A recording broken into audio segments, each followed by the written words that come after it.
Hello student.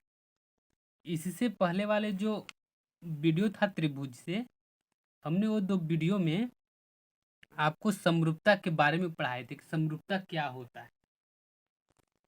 अब उसी के आधार पे एक प्रमेय आता है, दो प्रमेय प्रमेय और है, वही प्रमेय को हम समरूपता के आधार पे प्रूफ करेंगे कि समरूपता क्या है। तो जो प्रमेय है उसको हम थेल्स प्रमेय कहते हैं, आधारभूत अनुपातकता का प्रमेय। अनुपातिकता मतलब समझ जाएंगे, बताएंगे। अनुपातिकता मतलब अनुपात में होगा कुछ करके, का प्रमेय या थेल्स प्रमेय भी कहते हैं। तो उसका स्टेटमेंट जो होता है, मतलब जो वो बोला गया है कि प्रमेय क्या है, प्रमेय के बारे में जो बोला गया है उसी को हम साधारण प्रतिज्ञा कहते हैं। तो साधारण प्रतिज्ञा में है कि यदि किसी त्रिभुज की एक भुजा के समानांतर अन्य दो भुजाएं को भिन्न भिन्न बिंदुओं पर प्रतिच्छेद करने वाली रेखा खींची जाए तो ये अन्य भुजाओं को एक ही अनुपात में विभाजित करती है। इसका मतलब क्या? इसका मतलब जो हुआ वो हम शॉर्ट में बताते। यहाँ पे हम बताएंगे। देखिए, एक ए बी सी त्रिभुज ले लिए हैं। अब कह रहा है कि अन्य दो भुजाओं के भिन्न भिन्न, किसी त्रिभुज की एक भुजा ले लिए बीसी है, बीसी के समानांतर एक रेखा खींच दी। समानांतर मतलब ऐसा ही नहीं होता है, यहाँ पे देखो, ऐसे जो रहे वो समानांतर होता है, ऐसे रहे और ऐसे रहे वो समानांतर नहीं हो। समानांतर होने के लिए एकदम सीधा सीधा हम दोनों रहे। समानांतर मतलब समान अंतर। तो यहाँ पे हमने खींच दिया, लेकिन एस बी को ये डी बिंदु पे और ए सी को ई बिंदु पे प्रतिच्छेद कर रहा है। जो यहाँ पे बनाया गया है वही इतना बड़ा में ये लिखा गया है। और हमें प्रूव करना है कि ए डी बट्टे बी डी, ए डी बट्टे बी डी बराबर ए ई बट्टे ई सी होता है। ये प्रमेय बोला है, लेकिन हमें प्रूव करना है कि होता है कैसे होता है, वो हमें प्रूव करना है। प्रमेय को प्रूव किया जाता है, लेकिन अभिधारणा जो होता है उसको प्रूव नहीं किया जाता।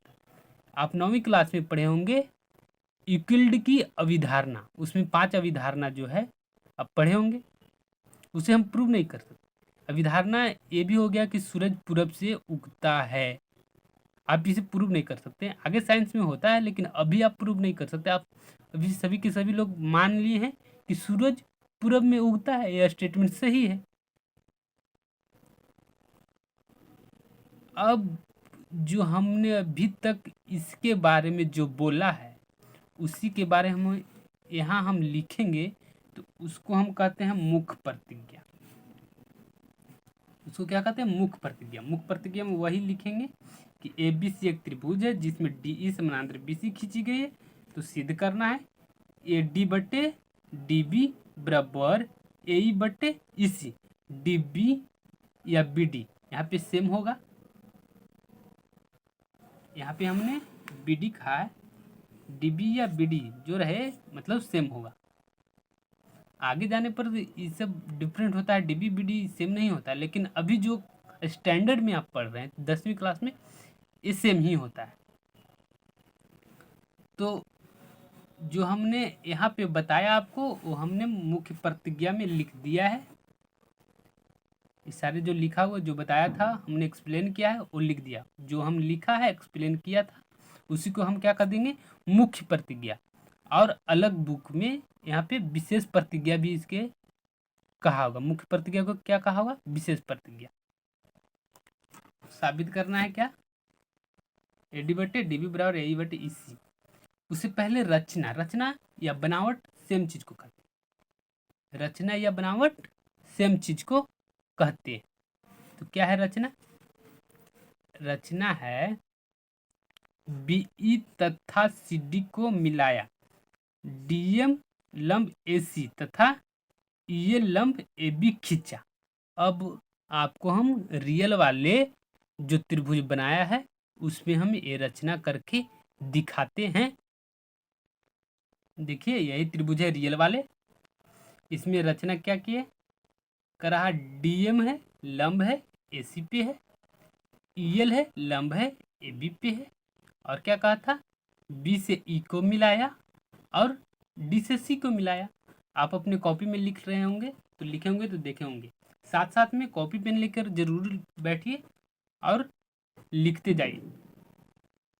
नोट्स आप अपने से बनाएंगे तो समझ में ज़्यादा आएगा, अंडरस्टैंडिंग लेवल थोड़ा बेहतर होगा।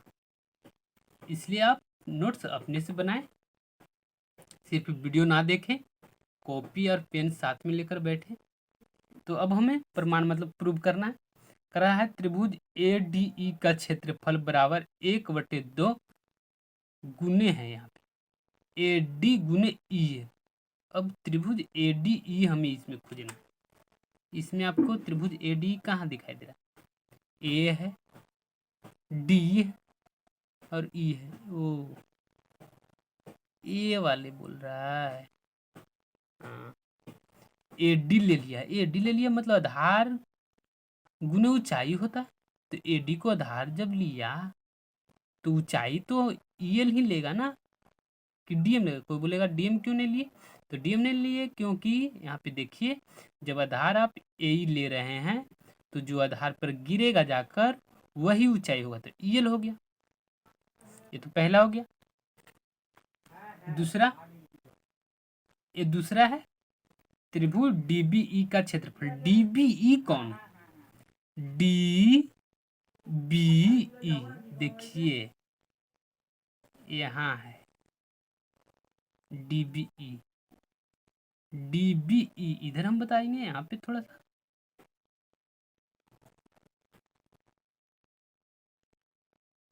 इधर है,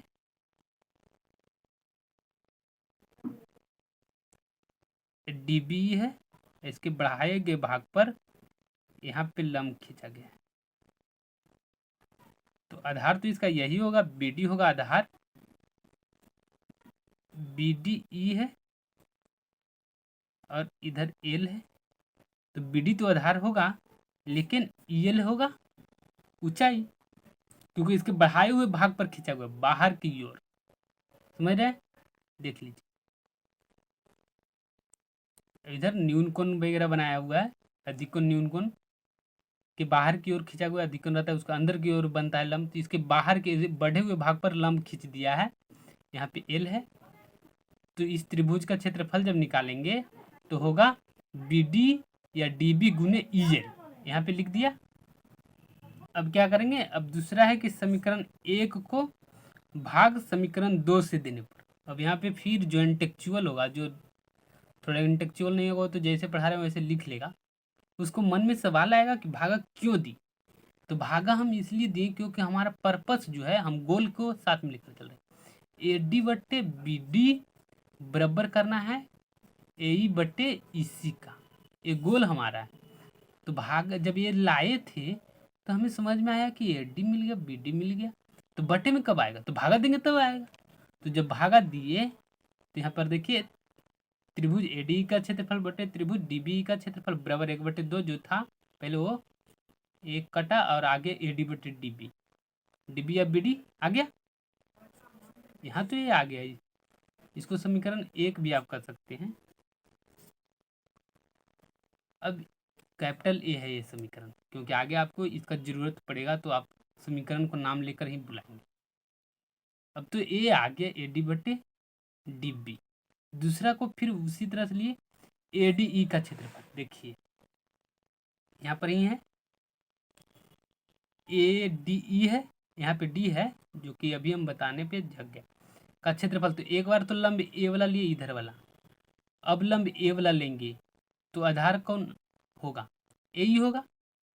तो ए त्रिभुज लिखे हैं यहाँ पर, ए ही होगा आधार, तो डीएम हो गया लंब, अभी बताए थे देखेंगे। फिर उसी तरह से ले लिए त्रिभुज डी ई सी का क्षेत्रफल, तो 1/2 गुने ई सी गुने डी एम। अब देखिए डी ई सी यहाँ पे देखना, यहाँ पे देखना है क्या है, यहाँ पे जो देख रहे हैं ये क्या है, यहाँ पे जो आप देखे हैं वो है डी ई सी। इसको बढ़ाए हुए भाग पर यहाँ लंब दिया गया है, लंब डीएम हो जाएगा लंब, और आधार क्या हो जाएगा, आधार हो जाएगा ई सी। यहाँ पे, तो 1/2 गुने EC गुने DM हो गया। तो वो हो गया, वो ठीक है, जो हो गया वो यहाँ पे है, लेकिन हमें अब लाना है गोल। तो गोल क्या है हमारा, लक्ष्य क्या है हमारा, AE/EC।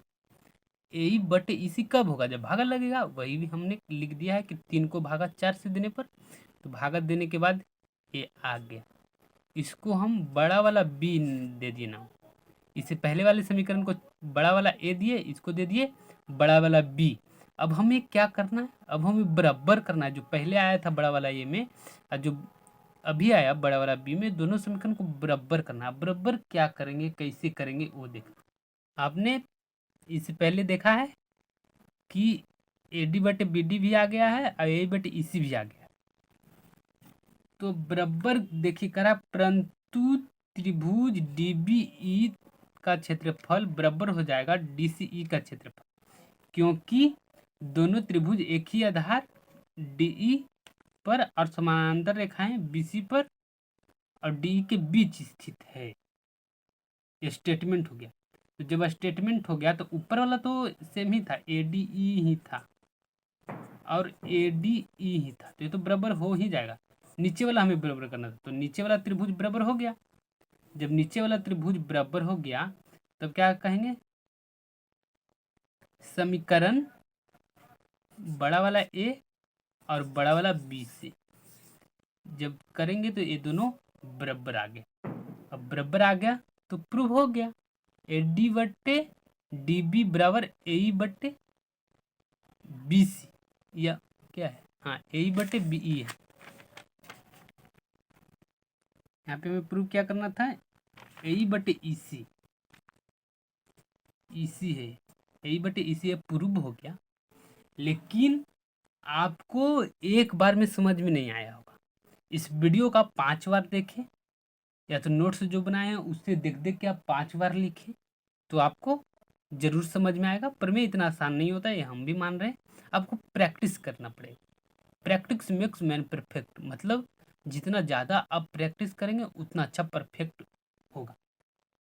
तो थैंक यू फॉर वॉचिंग, और इस वीडियो को शेयर, सब्सक्राइब और लाइक जरूर करें। Thank you.